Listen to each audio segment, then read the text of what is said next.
Bell के लिए जो आवेदन था उनका बेल के लिए दिया गया, बहुत जल्दी मनी महाराज बाहर होंगे। क्या लगता है सर, मनी महाराज कब तक बाहर आ जाएंगे? ठीक है, समय सीमा तो कहना अभी ठीक नहीं है, लेकिन बहुत जल्दी निकलेंगे। वो रोशन रोही वाला जो लंबे अवधि तक के लिए गया था, वो ऐसी नौबत नहीं है। सर वरुण दगड़ जिस तरह से सोचती है कि उनको फंसाना है, उनको जेल से बाहर नहीं निकलना, कैरियर खराब कर देना है, तो क्या सर ऐसा नहीं देखने को मिलेगा? नहीं, किसी के कह देने से कैरियर नहीं खराब होता है।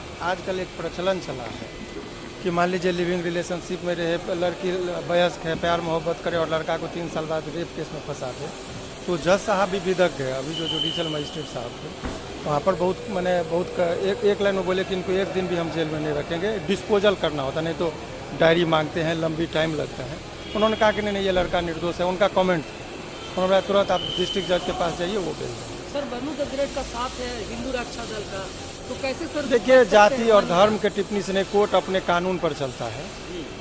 हर व्यक्ति कानून के नज़र में, वो पॉलिटिक्स करते हों, उन लोगों को एक जरिया चाहिए अपने आप को उजागर करने का, तो उनका अपना व्यक्तिगत चीज़ है, उस पर हम लोग का कोई टीका टिप्पणी नहीं।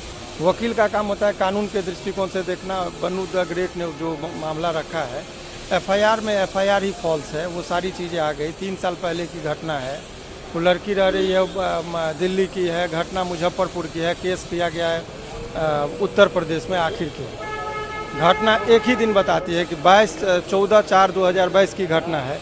एक ही दिन में कोई किसी से बोलती है कोल्ड ड्रिंक्स में हमको दोस्ती हुआ, कोल्ड ड्रिंक्स में हमको नशीली पदार्थ मिलाया, और उसी दिन कहती है कि शारीरिक संबंध बना, उसी दिन वो प्रेग्नेंट हो गया और उसी दिन एबॉर्शन हो गया। इतना चीज़ संभव है? एफआईआर में लिखा है। मात्र एक दिन में इतना चीज़ कैसे हो सकता है? तो ये स्पष्ट है कि न घटना का चौहद्दी पता है, न घटना की तिथि पता है उसको। तो ऐसे परिस्थिति में तो ये कहा ही नहीं जा सकता है कि उसमें क्या है। तो एक जज साहब ने यही कहा कि भाई इसमें एक ही दिन में कैसे हो सकता है?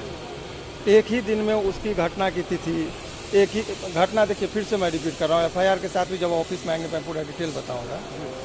घटना बता रही है कि 14/4/2022 में कह रही कि हमको दोस्ती भी हो गया, क्योंकि घटना कब से कब तक का एक एफआईआर का कॉलम है। तो बोला 14/4/2022 से लेकर 14/4/2022 तक, यानी एक ही दिन की घटना है। इतना ही में वो विवरण दे रही है कि हमारे साथ दोस्ती हुआ, जाति छुपाकर, नाम छुपाकर। उसके बाद बता रही कि दोस्त फिर हमको कोल्ड ड्रिंक्स में नशीला पदार्थ मिलाया, फिर बेहोश किया, हमारे साथ दुष्कर्म किया, फिर हम प्रेग्नेंट हो गए तो फिर ये जो है तो एबॉर्शन कराया। तो एक ही दिन में ऐसे कैसे हो सकता है संभव? तो ये तो फंसाने का जो साजिश था, तो एफआईआर पर सारी बातें हैं। आदमी गलत तरीके से, देखिए, सच्चाई होती है। सोशल मीडिया में चल रहा है सर कि मनी महाराज को पिटाई कर रहे हैं यूपी पुलिस। जब आपको एक चीज़ बता रहे हैं, ये लोग अपना टीआरपी, ऐसा कुछ नहीं है। सरकार सबके लिए होती है। ये लोग हिंदू संगठन जो है ना, बेवजह जोगी जी के राज को बदनाम कर रहे हैं। हम भी हिंदू, हमें भी पता है यहाँ के प्रधानमंत्री हैं। ये लोग, कुछ लोग अपने निजी स्वार्थ के लिए सरकार को भी बदनाम करते हैं। पुलिस अपने हिसाब से चलती है, कानून अपने हिसाब से चलता है। कोर्ट को बाहरी संगठन से बहुत ज़्यादा लेना देना नहीं होता है। ये बात है कि वो टेक्निकलिटी कुछ था उसमें। जज साहब ने जब जैसे जुडिशल मजिस्ट्रेट साहब ने देखा, बिना सेकंड के कल ही मूव हुआ, कल ही उन्होंने डिस्पोज करके, जैसे डिस्पोजल का मतलब समझिए, लेंदी कहाँ होता है?